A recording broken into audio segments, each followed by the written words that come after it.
Hey everyone, and welcome back. We've all been there, swiping through profiles, hoping to find someone interesting.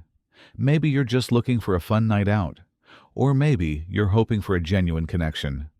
But what happens when the person on the other side of the screen isn't who they say they are? Tonight, we have two stories about that very fear, submitted by our viewers. Two stories that will make you rethink every swipe and maybe even delete those apps for good. Story 1. The profile that followed me. This first story was sent in by a woman named Chloe. This happened to her a few years ago. She was in her late 20s and, like most people, was tired of the bar scene. She decided to try a popular dating app. She'd been on a handful of dates, nothing special, but she was hopeful. One night, she matched with a guy named Mark. He was attractive, had a good job, and his profile was full of normal pictures. Hiking with friends, at a baseball game, with his dog. They messaged for a few days, and the conversation flowed easily. He was funny and charming, and he seemed genuinely interested in getting to know her.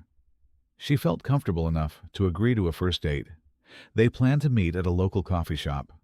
The day before the date, Chloe was at the grocery store, just doing her normal routine. She was in the produce section, picking out some apples, when she heard her name. Chloe? She turned around, but no one was there. She shrugged it off, thinking she must have misheard. She continued her shopping, making her way to the dairy aisle. Again, she heard it. "Chloe, is that you?" This time, the voice was closer. She looked up and saw a man standing a few feet away, holding a carton of milk. He smiled and waved.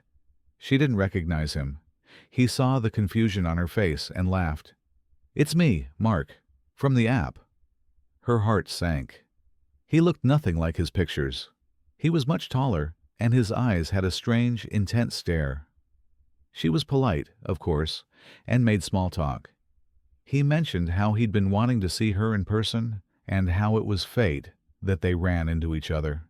He even commented on the apples in her cart, saying they were his favorite kind. He walked her to her car, and as she was about to get in, he said, "Don't worry, I'll see you tomorrow." The next day, she woke up to a message from him. "Good morning, beautiful. I can't wait to see you at 7.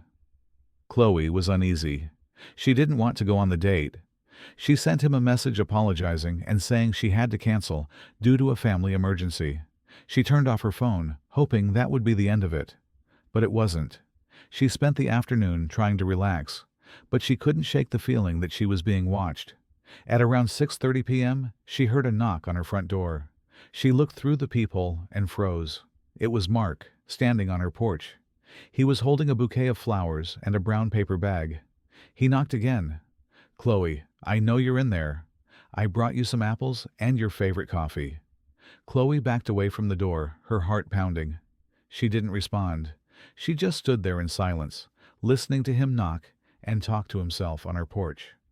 After what felt like an eternity, she heard the sound of footsteps walking away. She ran to the window, pulling the curtain back just enough to see. He was standing on the sidewalk, looking at her house. He held up his phone and took a picture. That was the last straw. Chloe called the police and reported him for stalking. The police took the report, but said there wasn't much they could do, unless he actually trespassed or threatened her. The next day, she saw a new profile on the dating app. It was Mark. But this time, his profile picture was a photo of her house. The caption simply said, "Found you. Las."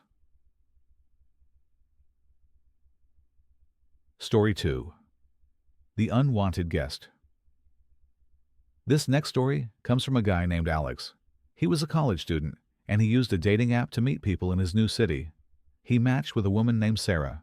She was fun, outgoing, and they shared a lot of common interests. They talked for a few weeks and planned to meet for a movie. The date went well. She was even more charming in person. They had a great time, and she invited him back to her place to watch another movie.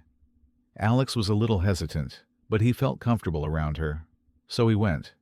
Her apartment was nice, a small studio near campus. They watched the movie, and everything seemed normal. At one point, Sarah got up to use the bathroom. While she was gone, Alex heard a muffled sound coming from the closet. He figured it was just her dog, but she had never mentioned having a pet. When Sarah came back, he asked, "Hey, what was that noise?" She just smiled. "Oh, nothing. Just the plumbing." He let it go, but the noise came again, louder this time. It sounded like something was scratching on the inside of the closet door. He looked at Sarah, and she was still smiling. "Just the pipes," she repeated, but her voice was a little shaky now. Alex was getting a bad feeling. He made an excuse to leave, saying he had an early class the next day. Sarah insisted that he stay, her smile widening in a way that didn't feel friendly anymore. He stood up and walked toward the door, his heart racing. He could feel her eyes on his back.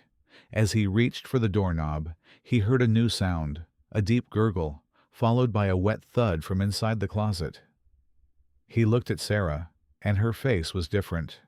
The smile was gone, replaced by a cold, blank stare. Her eyes were wide, and she was barely breathing. She just stood there motionless and pointed a finger at the closet. "He wants to meet you." Alex didn't wait to find out who he was.